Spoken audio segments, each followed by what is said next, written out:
Hi, my name is Wilmer Escobar, and today I'll be showing you how to do an AP chemistry problem. The problem is as follows. Two nitrogen atoms combine to form a nitrogen molecule as represented by the following equation. 2N yields N2. Using the table of average bond energies below, determine the enthalpy change for the reaction. So, what I did was, I used this equation, which we should know, energy of products minus energy of reactants equals delta H. So we have N2 as our products, so we put that here, and then we have 2N, and we put that here. As we can see, the N2, the nitrogen here, is at its standard form, so that equals to 0.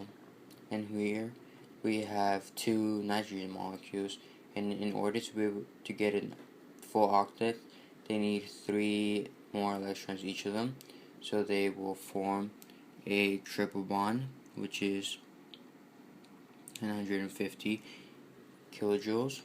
So then we do 0 minus 950, and we get negative 950 kilojoules as our delta H, triple bond needed for full octet. Part B says the reaction between nitrogen and hydrogen to form ammonia is represented below. So here's our reaction, and this is our delta H. Predict the sign of standard enthalpy change and entropy change, delta S, for the reaction and justify our answer. As we can see in the reaction, there are 4 moles here, 3 hydrogen, 1 nitrogen, and there are 2 moles of ammonia here. So delta S will be negative because the reaction has more disorder in the reactants than products side. As we can see, 4 moles and 2 moles on the product side.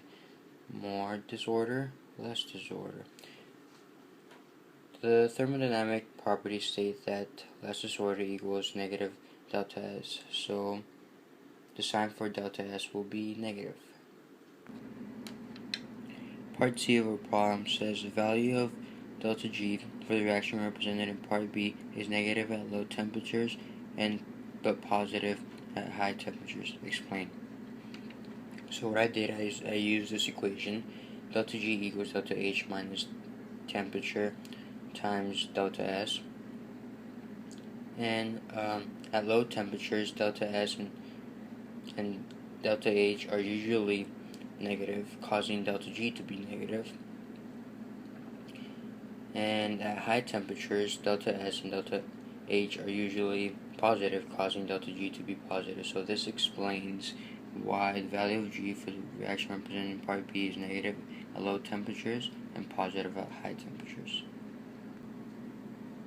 Part D says when nitrogen, N2, and hydrogen, H2, are placed in a sealed container at low temperature, no measurable amount of ammonia, NH3, is produced.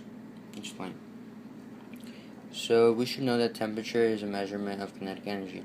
At low temperatures, there is little kinetic energy, making it hard for nitrogen and hydrogen molecules to collide enough times to produce a measurable amount of ammonia. This means that molecules of nitrogen and hydrogen are not able to produce the activation energy needed to create ammonia.